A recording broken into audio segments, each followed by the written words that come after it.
man-to-man, one-on-one coverage because the safety rolls to Jefferson's side. This guy's like becoming like a circus act. Like he could do this. Von Rock caught a ball with his thighs. We didn't even talk about that. It was more of with his ass. If he throws a good ball, this is a running, catching touchdown untouched. Right. To become who we want to be as individuals, and at the end of the day, that's going to help us be a successful offense. Like, KP does like these flips after every win. Now I'm like just waiting for him to do his flips. You can tune in anywhere that you guys follow us on social media. Shout out to Jalen Ramsey. He sucks. Welcome to the Practice Squad podcast. My name is John. I'm joined by my co-host Mark. And this past week was actually a really big week for the podcast. Getting a little hat tip from the Detroit Lions.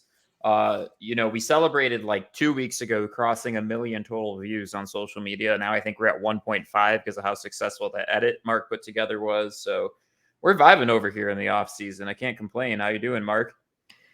Doing good, man. We're getting the people ready for the taking of the NFL, at least the NFC. You know, that's what it starts to feel like. But yeah, I mean, that was pretty cool. Got a lot of support from people, a lot of Lions fans, a lot of other teams fans that want more edits. So to be determined on if that's coming, you know. Yeah, the first one that Mark wanted to follow up with on the whole edits, which, Mark, great work on those. They're pretty sweet. But, he wanted to do the Cowboys next because, and honestly, I appreciated his logic. He's thinking like a businessman. He's like, we have so many Cowboys fans hating on all of our takes in the comments that they're probably our second biggest audience, which they are actually, if you look at our YouTube and TikTok stats. So that's what Mark did. It's America's team, man. It was a sweet video, and I don't think Mark and I can deny that their defense is going to be freaking sick next year. We'll see about the offense, but we're pretty. Well, their offense should be better too. It's just a matter of is Dak going to step up or not? I mean, all the other pieces are there. He's the question mark, but that interception ratio last season was ugly. Not great. So I'm not going to live that one down, man. Especially because of the fact that Cowboys fans are, like nobody wants to come to Detroit. You guys have Jared Goff. Like, I don't know, man. Jared Goff threw a whole lot fewer interceptions. Give me Jared Goff over Dak any day, dude. After last season, absolutely. So also before we get into more football, Mark, apparently you have a movie review that you'd like to share with everybody. Oh, it's not even a review. It's I'm still kind of in the process of watching the series of movies, but I watched the first, and I read the books as well, but The Hunger Games. Never seen it before. Watched it last week. What are your thoughts? Have you seen it? Why are you choking? Because you didn't. So he didn't tell me which movie he was going to talk about, before we started the show. So you're a decade late. Yeah. And you read the books. So you read all of the books. Though, dude. I mean, I read the books when I was like 12. But what I'm trying to say is that, like, you read the books when this was the cultural phenomenon that it was because of the I was reading the books when it was like the coolest thing ever to read the books. And then you never watched any of the movies. Right. Until this week, because they're on Netflix and they're getting taken off soon. So then I was trying to watch Catching Fire, the second one last night, and I was interrupted. My sister messed up. She put her phone number on my youngest sister's phone. It was all jacked up, and of course, it ended up coming to me as the problem. So I couldn't finish watching the movie. I went to bed after. Got it. But I'm gonna watch it soon. I would make fun of you for being a grown adult, not having your own Netflix account, but I 100% am also using my parents' Netflix account. No, so. I have my own. I had to pause it to fix my sister's phones, and by the time I finished that, I was like, I'm just going. Oh, you had other. Sorry, I thought you were saying the account verification. Yeah, I'm not a bum like you, dude. Come on, you just expose yourself thinking you were exposing me, except you're not. Oh, and then our graphic designer Evan, I used his HBO Max. So I mean, who doesn't team up? Totally through those accounts. I just want to give a shout out to the late great USTVGo.tv, which was this ad-free website that you could only access using a VPN, but it had a standard cable package on it. And I watched just about all of my NFL through that thing for 3-4 years. And they finally, whoever found it and took it down, that I was devastated, honestly, because the best things to watch, you're gonna have to pay something for. That's kind of what I've learned. Hey, You want three NFL Red years of my Zone, life. you want to watch commercial free touchdowns in the red zone, you got to pay for it. Yeah. Well, now I guess NFL season. So quickly back to Hunger Games. That first movie's really good. I would say it just gets progressively worse with each additional movie. I don't know if it was like a budget thing or whatever. That makes me feel really good about the fact that I got to watch those two movies still. Yeah. Were you a fan of the first one? I mean, it was okay. Yeah, I'm not a huge Jennifer Lawrence fan. So interesting. Why not? I thought it was okay. Is there a reason? I don't know. It? She's just never really like, stood out to me in any way. Like she's just kind of there. Sure, I don't know. Like a mid-tier actress. Yeah, it doesn't stand out to me. I don't know. And I mean, I don't hate her. Right. She's kind of failed to I think follow up her role as Katniss Everdeen. Yeah, she kind of fell into that, and it was like a huge role for. I don't know if she was in anything big before that. And then, I think that's kind of what happens. Like you look at Harry Potter, you look at Star Wars, you look at Twilight, like any of those movie series that become big cultural phenomenons. I feel like all those actors really struggle to have any decent follow-ups after the fact. They just can't live up to the. Yeah, there's times where Robert Pattinson, right? He's the Batman. That's a pretty big follow-up from. Yeah, and I thought he did a great job in that. By the way, I don't know why people. He was awesome. That movie was sweet. Upset. Yeah. So I really like kind of the film noir kind of style they had with that particular Batman movie. Yeah, it was really cool. I don't know if they're going to do a sequel with him, but if they do, I'll be happy about it. It's confirmed they are. Yeah. Yeah. And one thing, just I like giving these shout outs where you can, didn't take steroids for the role. So, for anybody that doesn't know, I'd say upwards of 80% of superhero actors are on the juice for their role. And that's just kind of comes with it, but it's kind of cool for people to not take that approach occasionally as well. Tom Hardy's another actor that doesn't roid up, but he gets shredded. Henry Cavill too, and I think his is the most impressive because he's not shredded. He always tries to look freaking big for his roles. Superman, you can't be a skinny Superman. You have to look freaking jacked. So, anyways, on to football. Who okay, this is actually an interesting conversation that I don't think we had on the schedule. Do you think so? There's pet use in the UFC, and there's a decent amount of pet use in baseball that gets caught. Do you think there's pet use in the NFL that goes under the radar? I know for a fact there is. Yeah. Well, Hopkins got caught with it, sure, but Julian Edelman. Sure. Listen, they've gotten good at getting away with it, and there are times where you get caught. But I do think there's a lot of guys that have been and are still getting away with it. Yeah, I'd say I mean I don't want to put a 20% of the league or something like that, but honestly, if I had to guess, that's probably around the rate I'd say guys in the UFC are using it and not disclosing it. The thing too is John, is the testing for that stuff. They're trying to always update how they do their testing to catch everything, but just as quickly as they're updating the tests, they're updating how these people are taking and what they're taking, right? So a lot of stuff flies under the radar, and then when they catch onto it, it's too late. They're already moved on to a different PED, a different, whatever process, a different way that they can dilute the urine or whatever they're doing, right, to get away with it. So it's tough. I don't know if it's as high as a percentage of people think, but there's definitely usage, and there's definitely guys that get away with it. And I would say too, football is a sport where it doesn't matter as much.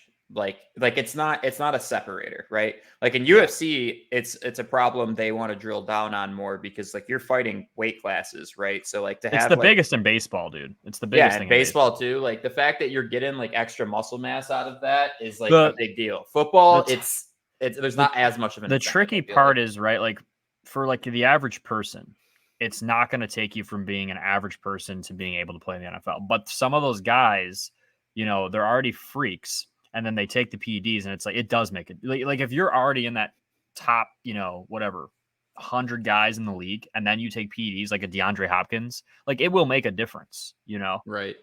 He'll go from a top 50 to a top 10. It can make that kind of difference for some of these guys, depending on your position and all of that, of course. But yeah, it's definitely a problem. It's not as big of a problem as some of these other sports. Yeah, baseball, it's real bad. I mean, guys it's weird, man. Like, I feel like baseball people get cheating some way or another all the time, whether All it the be time. heads, corked bats. Baseball like, is just a struggling sport, man, for so many reasons. It really is. And I've But always kind of had that perspective on it. Like, I watched it a lot as a kid. And that I really enjoyed watching it then, but I don't remember the last time I just sat down and watched a baseball game from start to if finish. you're not at the game, if like you don't go to a ballpark and stuff your face with a hot dog, like there's really no reason to have baseball on TV. Like it's just if you're not at the game with a beer and a hot dog, like no reason to even care about baseball. Honestly, You a like, fan that's what it's of become. Cracker Jacks? Like you mess with Honestly, those at no, all? not a huge fan. Not a huge Really? fan. I'm a hot dog and a brewski guy at What the ball game. about a giant bag of peanuts? Like the ones you got to crack No, open? dude, I'm not a huge peanut fan. I do like doing the stack up where you stack all the beers and pass it back. Oh, the beer snake. Yeah, the You beer saw with snake. the Washington Defenders in the XFL. Did you see the whole debacle with that? Did you? The Cubs had that issue too. The Cubby fans did like they had this huge one.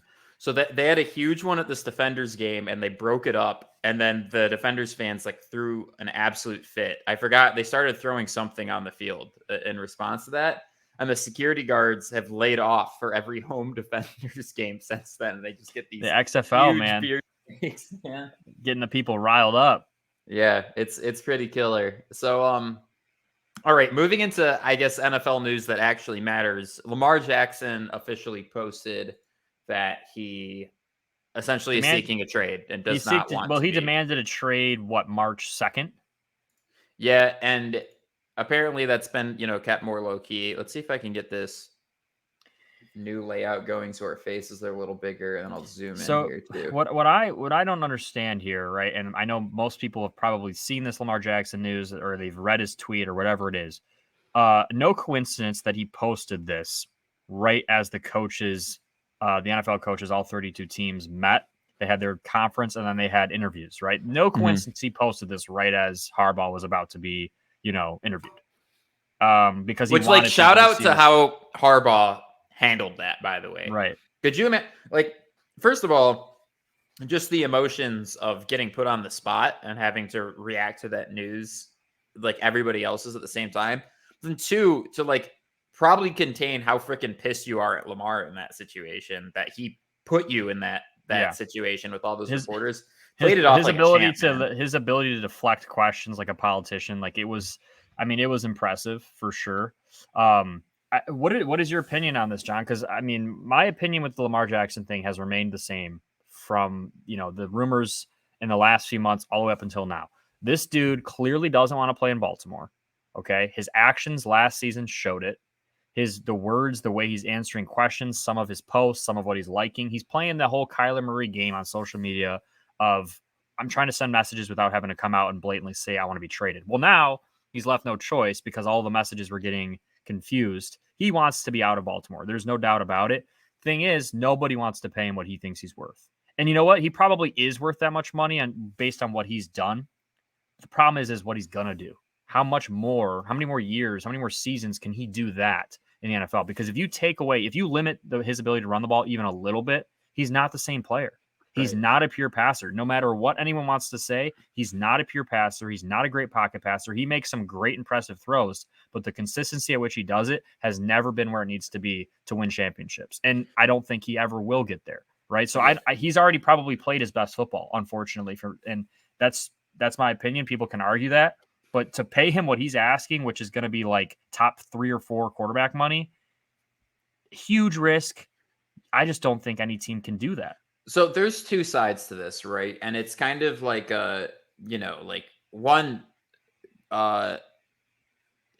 he has gotten a raw deal for his rookie contract. Because as you're saying, he spent his prime years as a quarterback making garbage money, right? Yeah. He's making, I think, roughly $35 million over the past 5 years throughout his rookie contract. Whereas, there are quarterbacks out there that are making 40, right? Daniel Jones is making now $40 million a year to play quarterback. That sucks. It's actually super dumb that is something Lamar has to deal with, playing MVP caliber football, right? Let's not forget that he was an MVP at some point and making rookie deal money. I honestly feel like that's something that the NFL might need to address, especially for the quarterback position, sooner than later, right? Because that's not fair to Lamar. And I think the way that the Ravens are handling it is also not fair to him, where they can just put an exclusive or a non exclusive franchise tag on him. And now that basically blocks any of the other teams from even talking to him unless they come to the conversation with 2 first-round draft picks, which I don't care who your quarterback is. That's a really heavy price tag on top of the fact that they're going to have to pay him 35, 40, 45, $50 million guaranteed. I don't think the franchise tag is a problem. I mean, here's the thing. It's been around. Teams have used it. Like, if you're Lamar Jackson, just accept the franchise tag, and in one season make as much money as you've made in your first 5. Like, it's a no-brainer, right? I know he thinks he's worth more. I get that, but the problem is the guaranteed money aspect, right? Like, the market broke with Deshaun Watson, who you can make an argument that Lamar is a better quarterback than Deshaun Watson, and also not a piece of shit human being. And if I was Lamar, that would really bother me about the fact that this dude is getting a 4 or 5 year. I don't know. Sorry, exactly the terms. I think it's 5-year, $200 million contract for Deshaun, right? Yeah, I think it's 5. I think it's 5-year. Whatever it is, that's guaranteed money that Deshaun's getting. Lamar could go out next season and tear his ACL because he's a running quarterback on a 1-year franchise tag and not see that guaranteed money.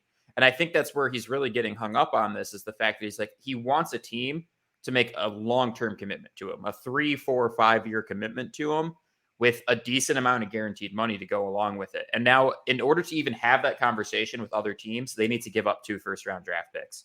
I just don't think that's fair to Lamar. I really don't. I do think he's being greedy a little bit. I think like he should just take, like you said, like Daniel Jones money. Yeah, he should take what he can get. He's not. But at the same time, I get how you feel like you would be slighted by your organization. Oh no, I get what he's saying. I just disagree with what he thinks. Right? I understand his reasoning. I just think that one, you're not top 5 quarterback money. You're just not. Like, you might have been 2 years ago, but you have not even finished the last 2 seasons. You haven't shown any glimpses of being that MVP we saw. Like I said, a lot of times in the NFL with these quarterbacks that have that style of play, they have this huge year, and then when teams start to figure it out, it's easier to stop, right? We've seen it so many different times where these players, not even just quarterbacks, these players have these flashes of like, wow, he's going to be good for so long, and then they're not, right? Consistency is really tough. I don't see it from Lamar. And I mean, you mentioned the Watson to him comparison. If you take away all of the opinions you have on Watson because of the person he is, just pretend that never happened. At the time of him playing in Houston, Deshaun Watson looked like more of a franchise quarterback in terms of longevity. He can throw. He missed the full year, right? And that's he missed a full year, but it wasn't due to like injuries. You know what I mean? Sure. So it's a different thing. Like, you don't worry about Deshaun Watson's health. And I know I'm saying, you put aside the stuff off the field for a second. You watch them both play. He had more longevity and promise of, looks like this guy can win us a Super Bowl compared to Lamar. That's my opinion, right? And I think that's why he got paid. I don't think he should have got paid because of the shit that happened off the field. But for Lamar to compare himself as just the player, I don't think he is in the same conversation. But then you could, move just one tier down and look at Kyler Murray or Daniel Jones. Yeah, I know. And I'm like, thing. Lamar should 100% be getting paid more money than those two guys. Is that what it's going to be? And then you mentioned the NFL might have to address this soon. I agree with you. You know when they're going to have to address it? When Joe Burrow has his contract negotiation, because Joe Burrow is going to break the bank. He's going to break the market. He's going to become the highest. The fact that Burrow's getting paid what he's getting paid for in comparison to what he's doing for that team. And let's also have a conversation about, up until recently, he was really putting his body on the line for the Bengals organization as a rookie. That ACL that he had his rookie season could have ended his career. And then it's like, okay, this dude is a Tom Brady caliber quarterback, and the NFL is paying him, relatively speaking, garbage money for the value that he brings to his organization. And he just tore his ACL because they can't protect him. Yeah. Right. Like, we've seen guys like, Kerryon Johnson tweeted about it the other day where, he was like, hey, like, my career's over because Matt Patricia, didn't care about my health. And like for a running back, it's like that's kind of a common cause and it kind of goes with the position. For a quarterback where these guys are getting paid $40-50 million a RG3, year. John. Yeah, RG3. exactly. Right? And He it's had a like, style of play, the running style play. yep. His career ended, probably mostly due to that injury. Who knows what kind of player he was going to be, right? He showed signs of being just like some of these other guys that we've seen come in and just kind of change what the position looks like, Right. and change what you can do schematically. I don't know. I don't know what the solution is. I don't love the guaranteed money idea because look at what that's doing to the NBA. It's just tough, man, because it's like it's tough too because some it's of these weird guys to like don't make deserve a guaranteed money. yeah, It's but that's at the same time, some of them it's do. like it's weird to make an exception for just quarterbacks, and I think that's gonna bother anybody that plays any other position. But like As it Justin Herbert is getting paid $4.5 million this year. Right? He's easily one of the better quarterbacks in the NFL. You could say top 10 for sure, maybe even like top 6 or 5 or something like that. And he's about to make $4.5 million this year.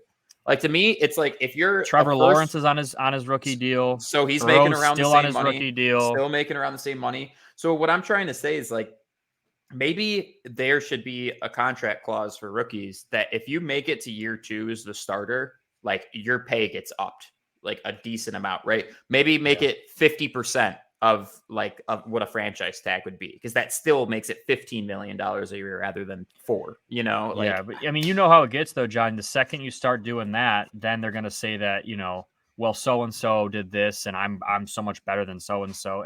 Right. It's tough comparing, but how else do you do it, right? I mean, you have to compare to the market around you, and there's only 32 teams and there's only 5 or 6 quarterbacks that Lamar feels like he can compare himself to, that he thinks he should be in that category. He thinks he should be in the Mahomes, Kyler Murray, Rodgers, and Watson money. And a lot of people will say he should be. A lot of people should say that he shouldn't be. But so much more goes into it other than what he's done, right? He's not getting paid for what he's done. He's getting paid for what he's going to do. And that's a huge thing that people are forgetting. And who knows what he's going to do? He might be healthy for the next 8 years and be the same MVP player when he comes back healthy, whether it's with the Ravens or somebody else. Like who knows, right? We don't know. But the problem is that that's a lot of money to gamble with. Now, to shift the conversation a bit, where do you think he's going? I think he ends up in Baltimore still. I don't think that. I think Baltimore at this point, if they haven't traded him, I mean, it's been since March 2nd that the trade request has been in.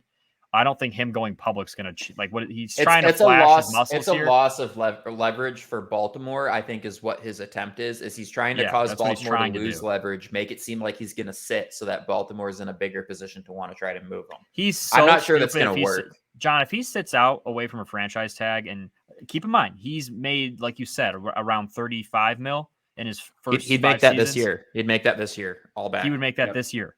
So, like, you got to be crazy not to play. If they refuse to trade you, do what Aaron Rodgers did, that whole shindig, right? You can try to sit out all you want and play that game. I don't think he's dumb enough to walk away from that money as a franchise tag. That's not bad money. I don't think you would. It's not bad money at all. I think the most likely place that he ends up, because this team is desperate, is the Colts. They have the draft capital. Detroit too, dude. A lot of people are saying, Your brother posted that, and I literally just said, dude, it's not just him. It's not just him. There's a lot of people that are saying that. It's like, guys, look at Goff. No injury history, very few interceptions, younger, surrounded by weapons. I mean, has top 3 offensive line in the league, and then an amazing offensive coordinator. Why would you? We already had a top 5 or 6 offense in the league. Why would you try to change that? Don't fix what isn't broken. I'm not. I mean, you make great points, but then with the counter argument, and I don't agree with this counter argument. I agree with you, but this is what the counter argument would be. They'd say, okay, that's great, but imagine Lamar with those pieces. And I get what people are saying. You put Lamar with our team and the guys around us.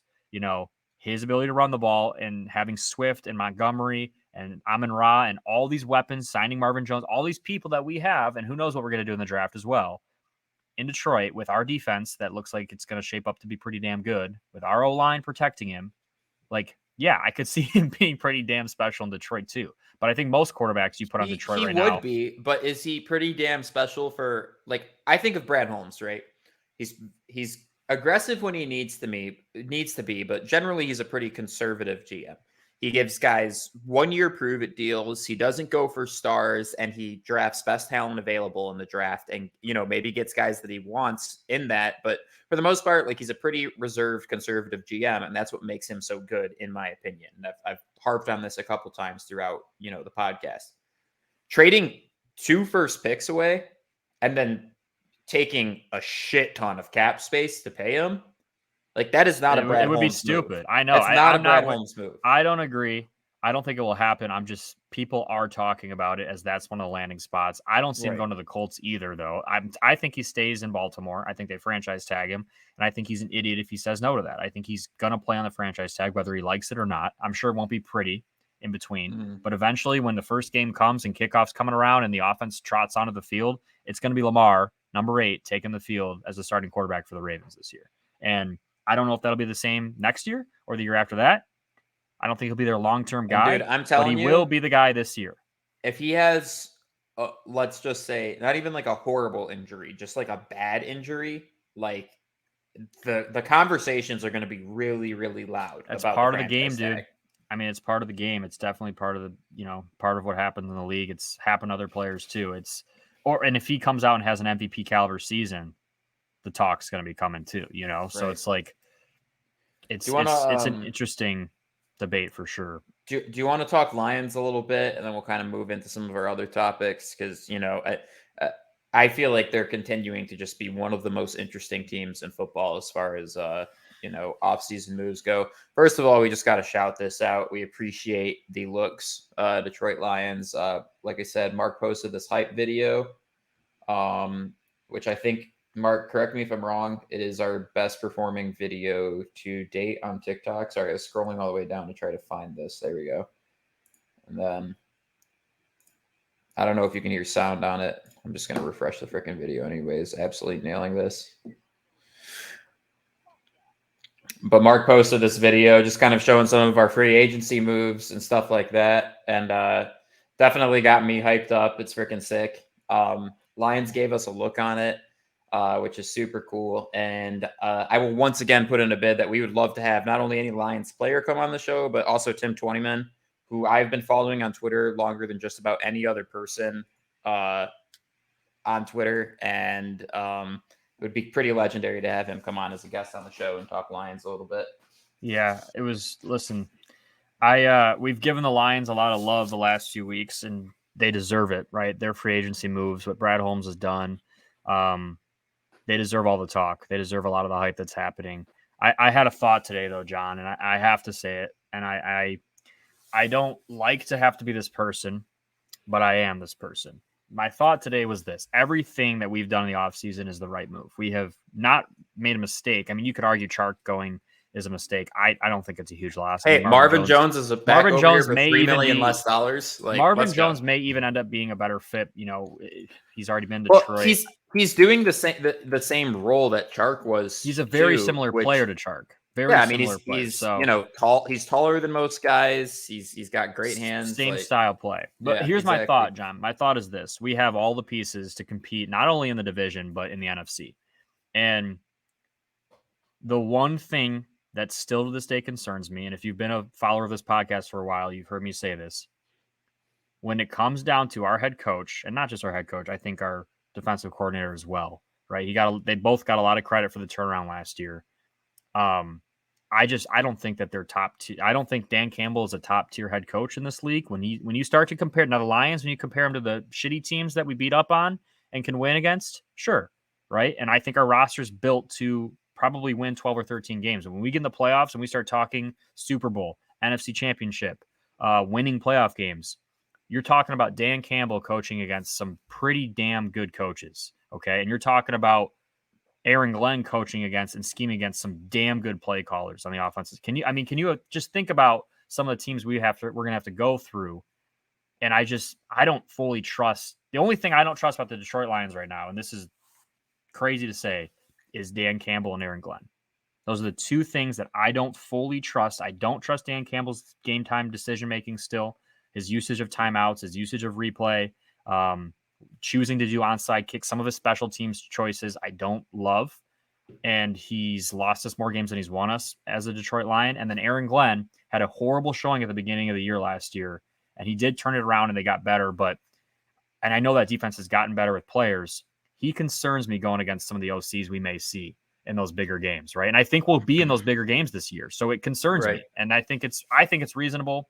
I know you probably disagree with me, but well, I mean, I'm gonna go ahead and respond to that with, I think, some decent counter arguments. In reference to Aaron Glenn, he was dealing with probably the youngest, most inexperienced starting defensive crew in the entire NFL.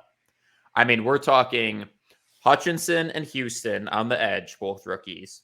Ali McNeil, who's a year 2 guy, and then we were banged up with all of our vets, right? Kaminsky was hurt. Then you take a step behind that for linebacker. You have a second-year guy and a rookie starting, and then you have Anzalone, who we all know is like not the greatest linebacker on the face of the earth. He's a role player. And you go one step back into the secondary, you're plagued with injuries. You have Jeff Okudah, who's essentially playing his rookie season. Jerry Jones, who's essentially playing his rookie season. And then you have Kirby Joseph, because Tracy Walker gets hurt, who is a rookie. So I'm saying inexperience across the board. The only guy that I think I mentioned there out of everybody that was a vet was Anzalone, who we, all know is just kind of an average player. So I'm not going to fault Aaron Glenn. I think the fact that defense wasn't continuing to lose us games in the second half of the season is a miracle. Like, really. I mean, it's just, I mean, I'll counter that really quickly. Go ahead. I agree with you 100%. We were young. I didn't have super high expectations of our defense. We did turn it around and we finished the season strong, which is promising. At least not losing us games, right? There were some games though, John, mid-season and early on, where not only were we bad because we had like young bad players on our defense, but like schematically, like the Minnesota game, he lost us. Like, just bad choice to play man-to-man there. And I mean, obviously the players messed up the switch call, whatever. You shouldn't have been in a man-to-man situation and that's, how many times on 3rd and long are the Seahawks going to run the ball and get a first down, know, in that game? Like that kind of stuff is not all on the players. Like, you can help your players out no matter who's playing. I mean, you could have a high school team out there on the field, and if you line them up the same way that Aaron Glenn chose to line those Lions up, I mean, you're setting them up to fail. So there's just times like that scare me, where if he doesn't make the right calls, and no one's perfect, but like, there were some big moments in those games. And again, those games, if we win those games, the Lions are a playoff team last year. They're 1 win away. Right. They were you one can't win away. lose those games early on. Not even 1 win away. There were one other team losing away. Well, and then this brings me to my second counter argument, which is I have faith in the ability for essentially, it's the first time Dan Campbell's ever been a head coach, and it was the first time that Aaron Glenn's ever been a DC. I have faith in their ability to develop as coaches the same way that I have faith in our rookies to develop as players. And I think that maybe, dude, like Ben Johnson, right? That was his first time as OC. And we didn't see all the reasons that Ben Johnson is as great as he is until we started seeing all the, year 2. Ben Johnson, I trust, dude, right? Like, I've seen enough out of Ben. Like, he's made some big time play calls in big moments. And like, I've seen it out of him. Like, I think that dude's ready to be not only a great OC, he's going to be a head coach and whatever he wants, right? He could have this year. Dan Campbell, and again, this wasn't his first year. Like, this was like Dan Campbell's had plenty of coaching experience. This wasn't his rookie head coaching year, and he made mistakes as if he's never been a head coach before in big games that we would have been a playoff team.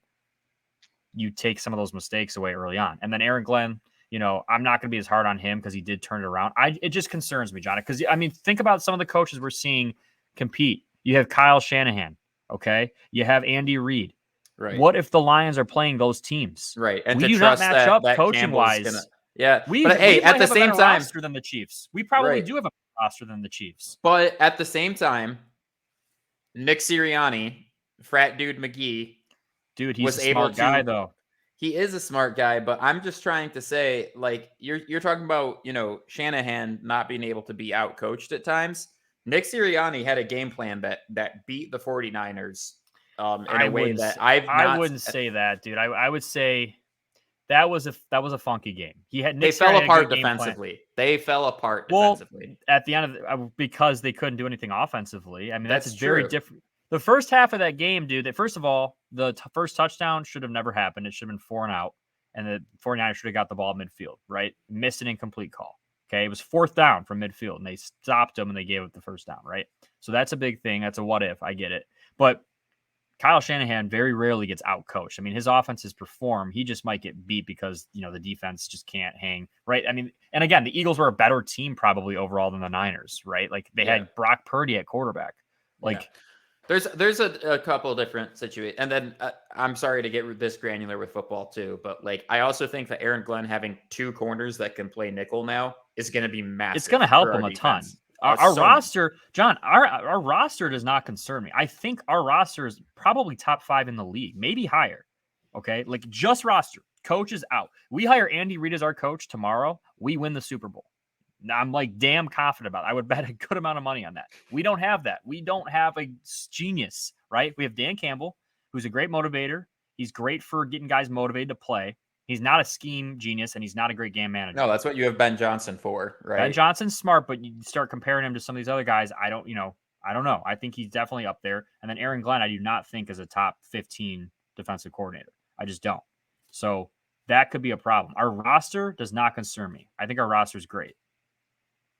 I guess we'll see what happens, right? Because this truly, and Campbell and Glenn are echoing these statements. Like, this is the put up or shut up year, right? Like, for sure. There are expectations, and the only option for either of these guys is to live up to those expectations. So we're not going to beat a dead horse here. We still got, 6 months until the season starts, but I just figured it was time to just shoot some real stuff about because the Lions fans are getting, even myself, I had to catch myself.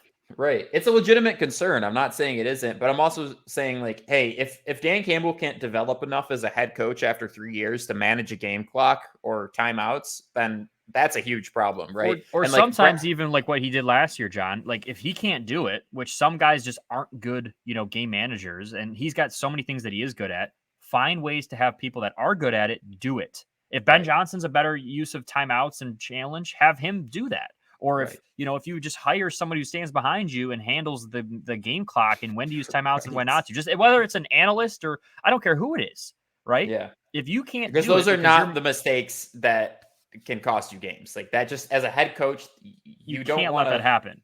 Right. Exactly. You can't let it happen where you're walking away from a lost game and you can't even be like, oh, we weren't the better team. You have to be like, oh, I picked a timeout at a wrong time or something like that. That's the type of stuff that will drive you crazy.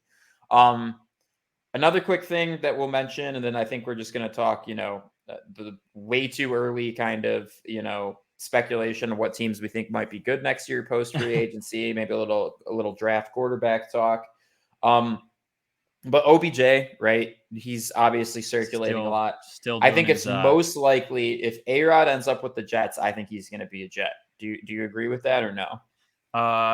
Yeah, I think that's one of the likely things. I'm surprised that the Chiefs aren't being talked about more. In fact, I think they've already been ruled out. Like they're not interested in him. I don't know why Kansas City wouldn't try to pursue him. But yeah, they must be looking to draft receivers because they got rid of two but of them. OBJ is not crazy expensive, and they have a very young receiving core. You didn't have to pay Juju, right? He's gone. So OBJ would be a upgrade to that team, and you put him with Patrick Mahomes and Travis Kelce on the other side. That's a very, very scary sight. So I don't know why they wouldn't pursue it. But I think probably, New York, probably the Jets with Rodgers. I think that they've wanted to play together for some time. And then obviously Dallas, I'll always keep Dallas kind of on that bubble, right? Because like America's team, the star wants to play for them. I'm just not sure if OBJ is going to want to be essentially receiver number 3 there, right? And that's the thing is like Jets. I think he would pass Cooks. Okay, that's interesting. But he'd be a 2-3 guy. Right. And I think Jets, like Wilson's the number 1 there, but I think he's right behind him with Morgan. Like, for sure. he would be. Yeah. I mean, and the Jets have great tight ends and they pass their running back. So he'd be a legitimate second option in New York. So, that's probably the fit. But you want to get into, you want to do our NFC and AFC way too early top 5 rankings and then do a little little power draft. rankings. All right. So give me your NFC teams. Give me your AFC teams. Okay. My NFC teams in order starting at 5. So I got 5 through 1. My NFC teams are Minnesota. I think that they were great last year. They lost Thielen, but I think that they got their defense better. And they play in a division that should be a little more competitive, Flores right? Which being is why their they're not DC higher. there, huge. It's a big deal. It's a big deal. Yeah. They'll be much harder to beat this year because of that. I got Dallas at 4. Love what they've done in the offseason. Dak's really the only question mark. If he can rise up to even a little bit above his standard of play and stay healthy, they're going to be a threat. Philly's my 3rd. They've lost a lot of pieces, but including coaches that have left, but they still have Jalen Hurts. They still got most of their offensive line back. They still got probably the second best, if not the best, receiving combination in the league. They have a great tight end, great running game, and a good defense. Detroit, number 2. I know I just bashed the hell out of Dan Campbell and Aaron Glenn, but that roster is legit. They've probably won free agency, and I just think that they have a schedule that's favorable.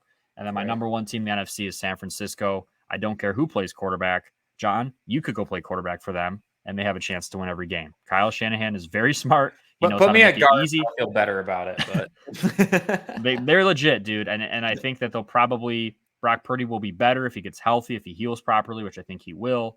He'll be better in year 2. He'll be more confident. They won't have this question mark of who's our guy. Like, it'll be Brock Purdy. And then, Kittle, Debo, McCaffrey, that defense, like they're bringing most of their guys back. Let's not forget, right? So they're my number 1.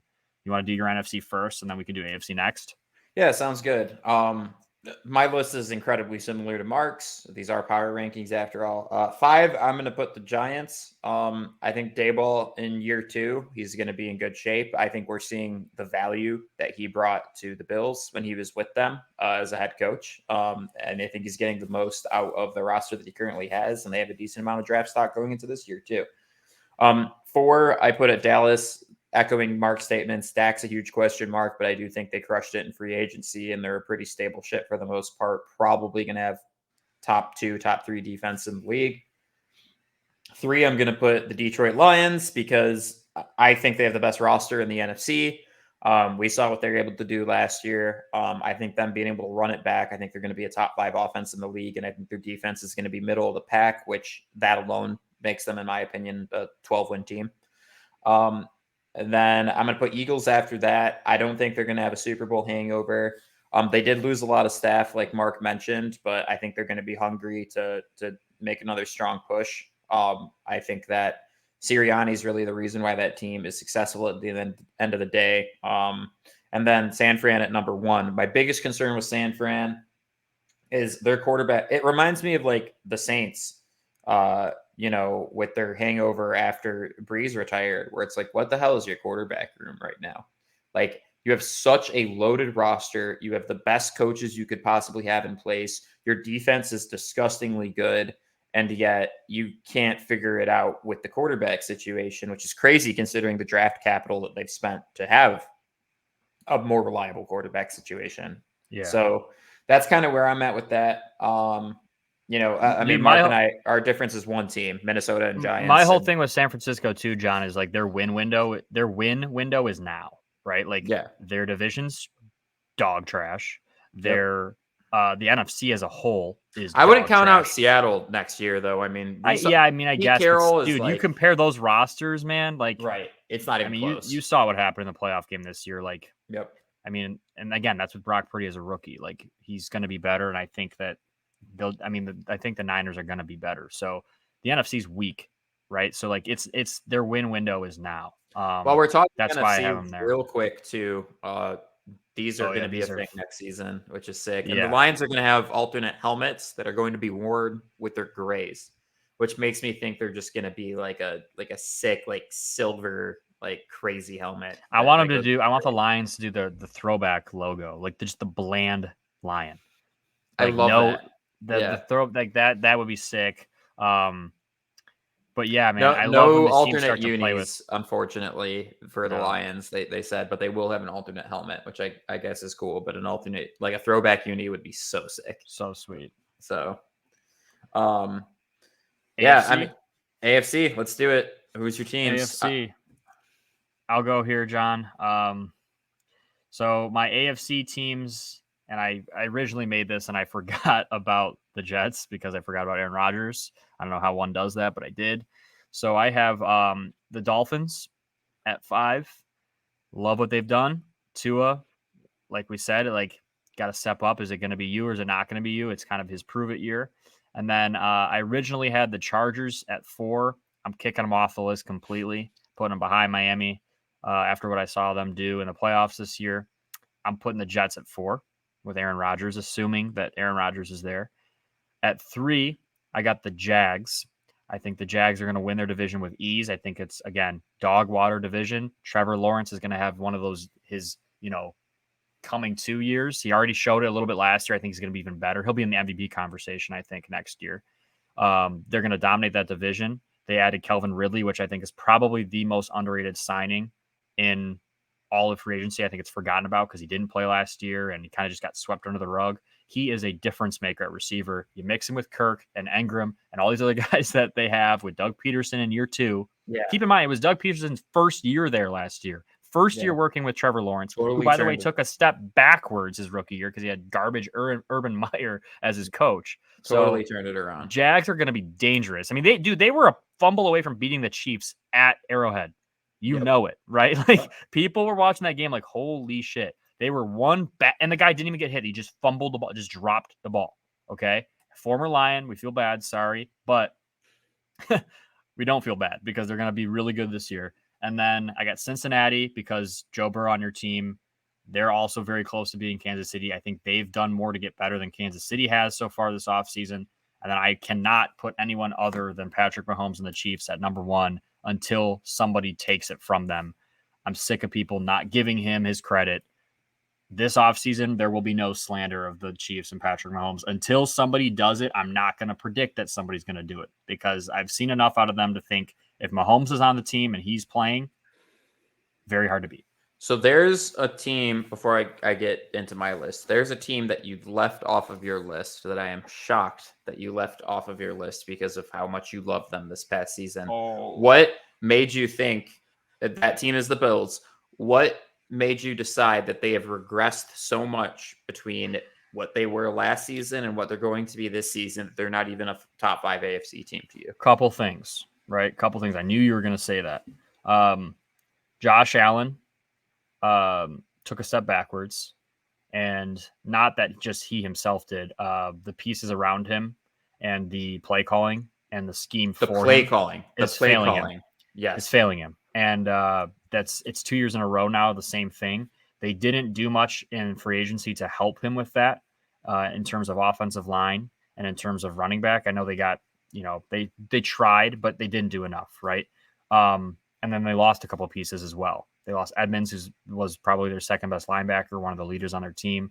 So that's why, not to mention their division, okay, is the toughest in football. So there's a few I think we reasons both why I had to agree on take that them is out. that the AFC East is what we thought the AFC West was going to be last year, where all 4 of these teams are above 500 playoff teams easily. They're So every single one of them is disgusting.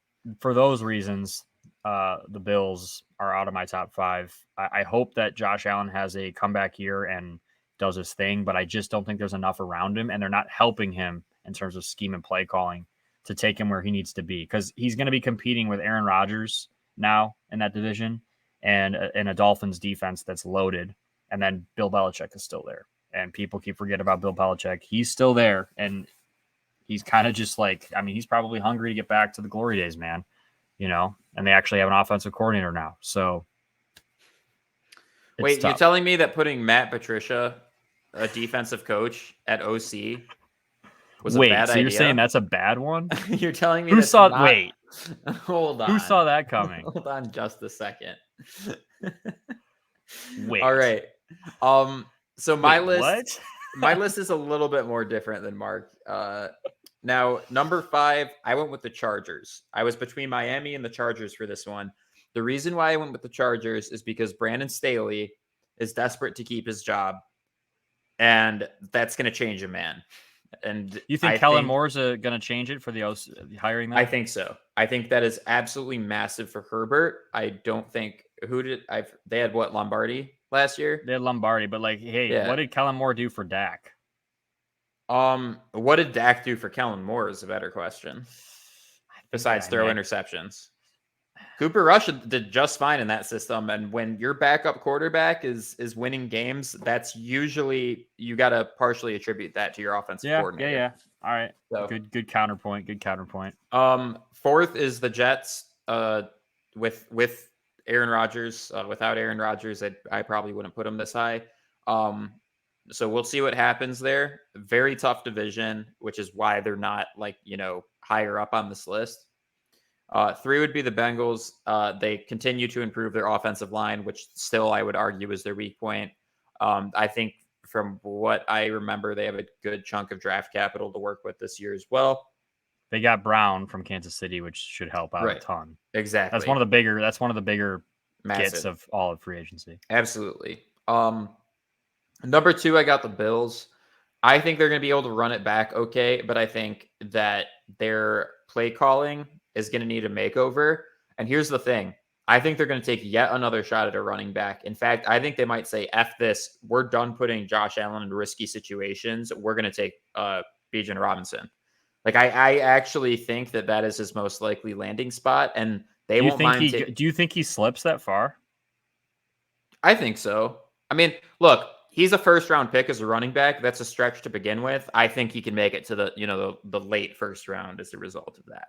We'll see. I mean, there's a chance the Lions take him at 18. They also signed. I mean, they signed a guy in free agency too. I mean, I don't like. Yeah, but like you said, which was your reason why you didn't have him on your top 5, is I don't know if they did enough to address that situation. And if they fail to do that and they fail to fix the play calling, Josh Allen is going to be injured and let's just say discouraged by the end of this season because their offense is going to stall out. And Josh Allen tries to play superhero when that happens, and that's not going to end up well. And then same thing, KC, defending Super Bowl champs. They're probably going to get better this offseason. Andy Reid knows how to draft. They're the team to beat. So that's my top 5. Way too early power rankings. We're going to probably do this. We're going to do this again after the draft because that's going to change the situation a little bit as well. So way too early, but it's always fun to talk about. Speaking of the draft, it's coming up. Yep. Right. And we're almost in April. Done some mock drafts. We talked about some prospects, but here's the conversation topic for this episode in reference to the draft. Will 5 quarterbacks be taken in the first 5 picks of the 2023 NFL draft? No.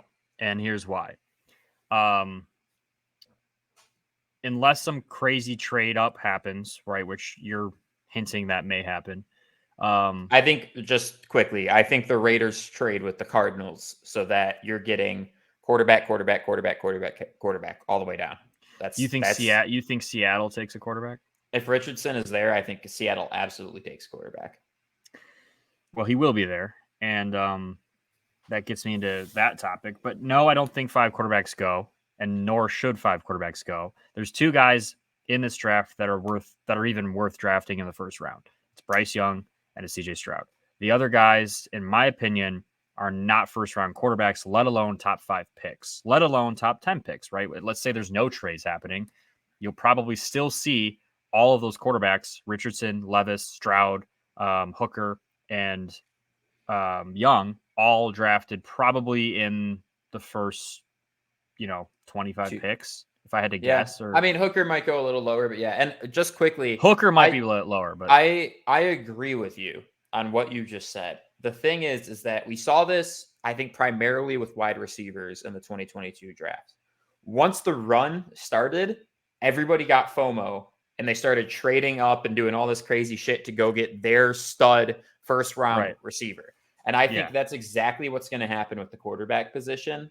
And that makes each team even more desperate, right? So it's just a bad year to be desperate, unfortunately, for this. Right. I don't disagree with you. It's just a bad year to be desperate, and teams have make draft mistakes because of out of desperation.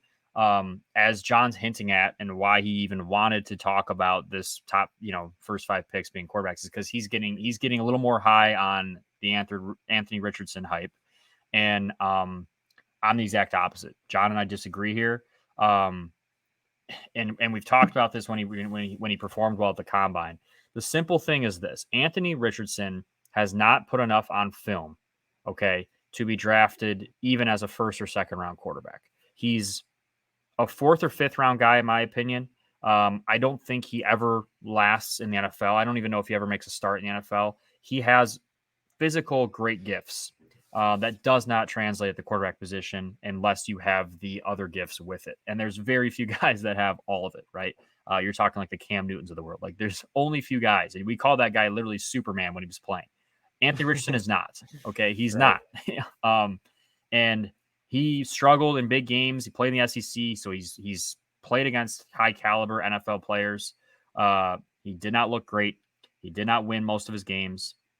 He did turn the ball over here and there. He made stupid throws. He missed open guys, like wide open guys. He just didn't get the ball to him or missed the throw when he did make the right read. He's just not ready. And I don't know if he'll ever be ready. And I'm not a believer in Anthony Richardson. And all the people that want to hype up Anthony Richardson, here's the other point. Will Levis, okay, going into the college football season was like the projected number one guy, right? He was like the guy everyone was talking about before the season happened. What happened there? Will Levis has a cannon of an arm. He's a freak athlete. He runs the ball like Anthony Richardson. I know he's not as athletic and test as well, but Will Levis is drawing comparisons to Josh Allen, right? Right. And where's that hype going? Because I'm not high on Anthony or on Will Levis either. I think both those guys are busts.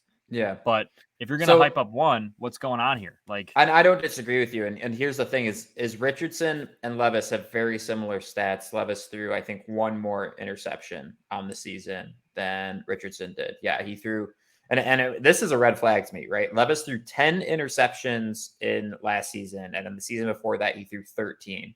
Richardson threw 9 last season. My counter argument on why I think I'm a little higher on Richardson than I am Levis is Richardson's first year ever as a starter was this most recent year. And like, look, a 54% completion percentage versus stuff in the mid 60s with Young and Stroud and those guys is obviously like, that's a 10% difference. That's huge if you're a quarterback, right? That's like, that's an additional it's not very good. 1 to 2 passes that you're missing per 10 passes. That's not good. But the thing is with that is that he also has all of these physical gifts where, he had how many rushing touchdowns this season? Let's see if I can pull up the stats real quick. In 12 games, he had 9 rushing touchdowns and was averaging 6.5 yards per carry. Like, that's pretty legit for a quarterback. And so to me, like, you have teams like, not like the Colts, right? You have teams like Seattle, where Geno Smith is there for the next 2 years. You have Pete Carroll, as we saw, is a very quarterback-friendly coach. You have an opportunity to develop this guy. Use him like Taysom Hill or something like that in his first season, and then kind of just slowly integrate him into being a more accurate, more reliable quarterback. Because here's the other thing with Richardson that he also has in Levis is the fact that he was actually dropping back 5 to 6 steps and going through a progression at Florida. It was more NFL-esque. You don't do that as much in college as you do in the NFL, where you are making these very complex reads.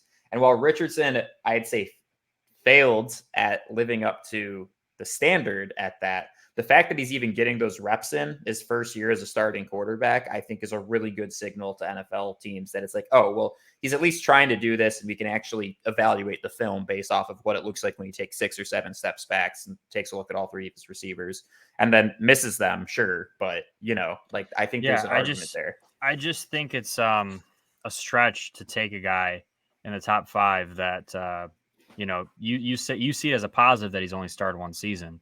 I see it as a negative, right? I think it adds mystery to his potential. We haven't seen the best that he has, but we haven't seen the worst that he has either. Right. And I think it's a huge jump from college to NFL, man. Like, he's throwing nine interceptions in college games in 9 games or 12 games. 12 games.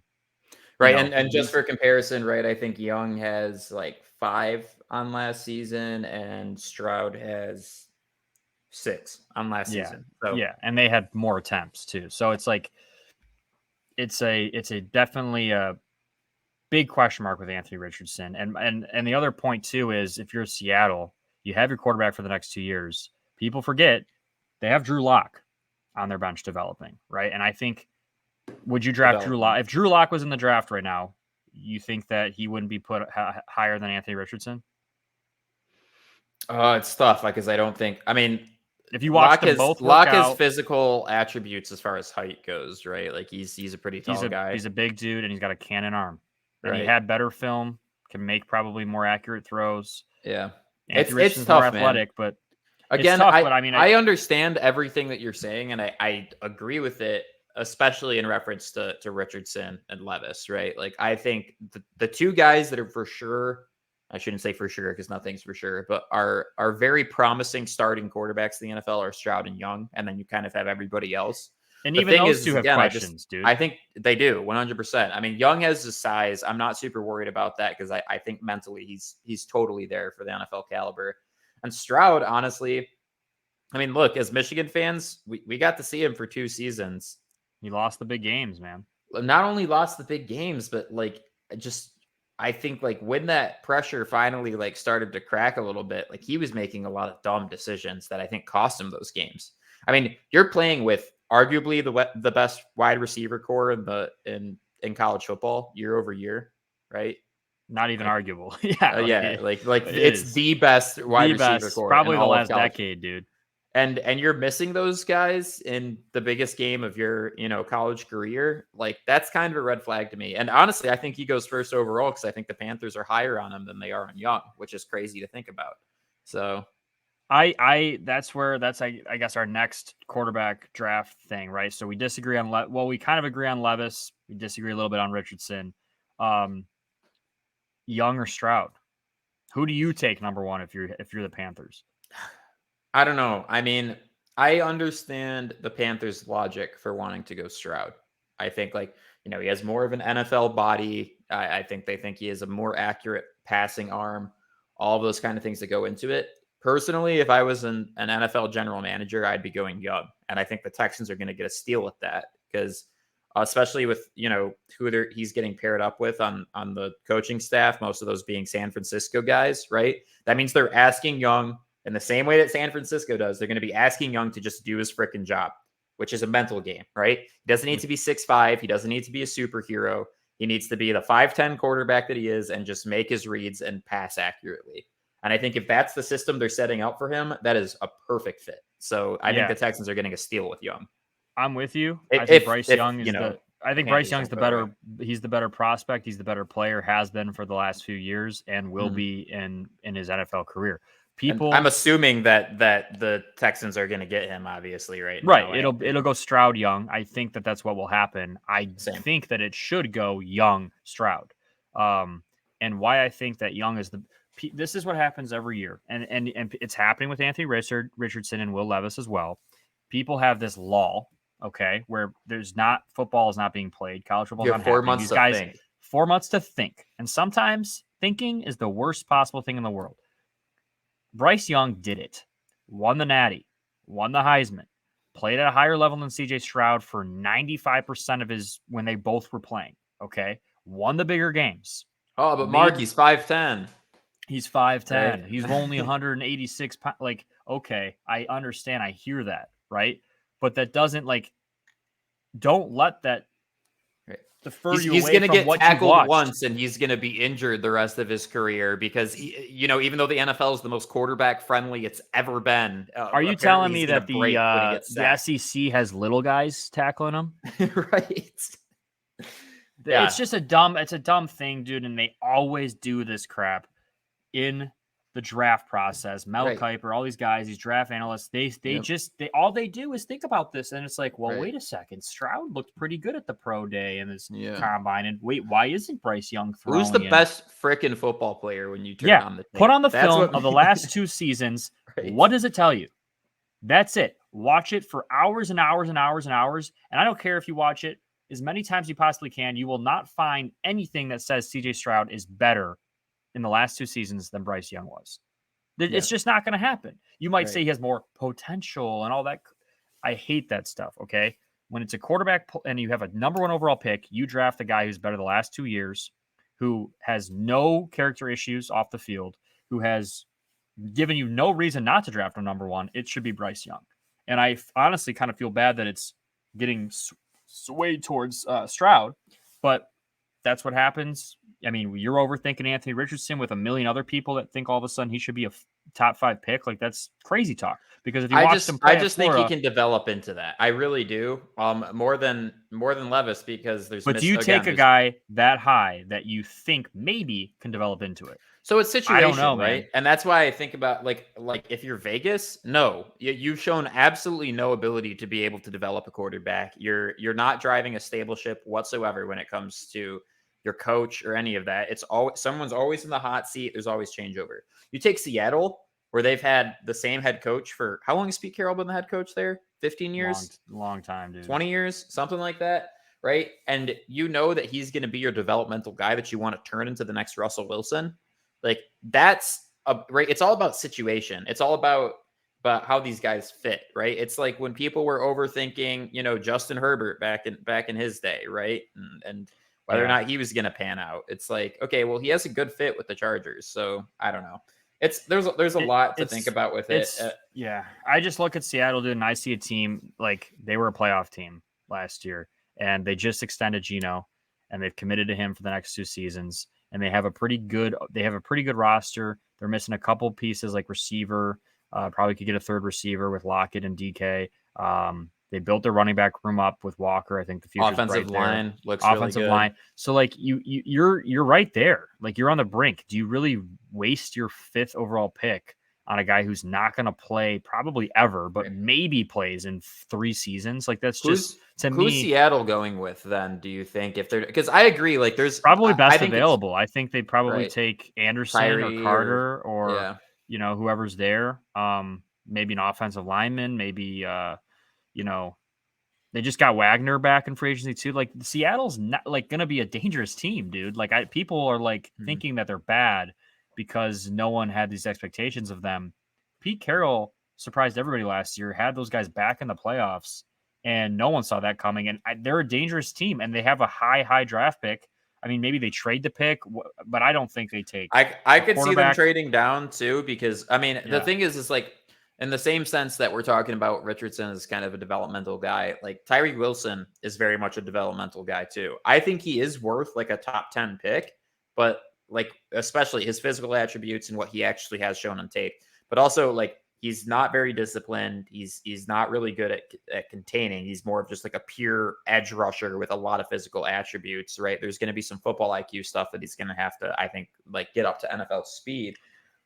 So, there's question marks there too. And I don't know why I'm hyper focusing on Seattle's pick, but it's interesting. I think they're in an interesting spot. Because you talk about our 5 guys going to go, right? I mean, you have a pretty damn good idea that the first 2 will be quarterbacks. The Colts are going to take, a quarterback probably. So, there's 3 right there.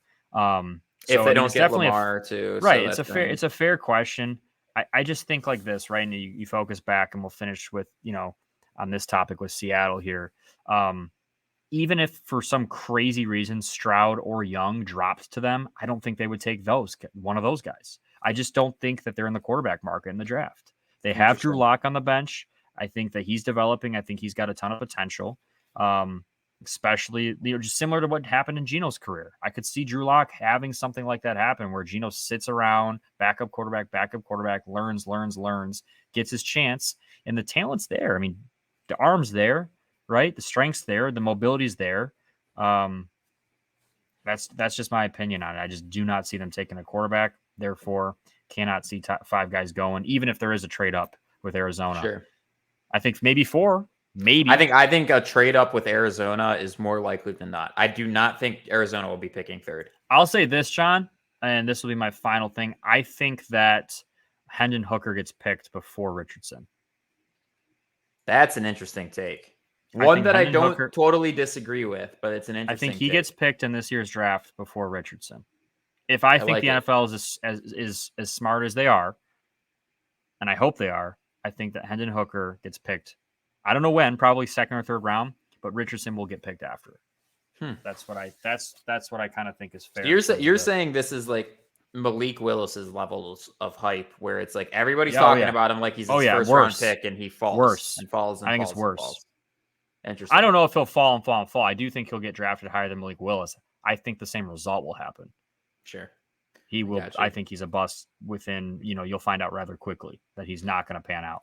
He might be a special package guy, like a red zone goal line, like you said, like how the Saints use him. But no, I don't see him being anything special. I think he slips. All right. Well, you guys are stuck with another 4 weeks of Mark and I having little debates like this. I hope you guys are strapped in for it. I love the draft, dude. I love the me draft. Me too, man. It's a fun time to speculate. So I'm really looking forward to it. That draft weekend is the best. And 2024, it's happening in Detroit, and I assume Mark and I will be there in person at least one of the nights if I had to guess. So we hope we'll trade up and get Caleb Williams. We got to talk Final Four too, John. We can't forget very about quickly. We cannot forget about our Final Four. Yep. Final Four teams. Pull that up.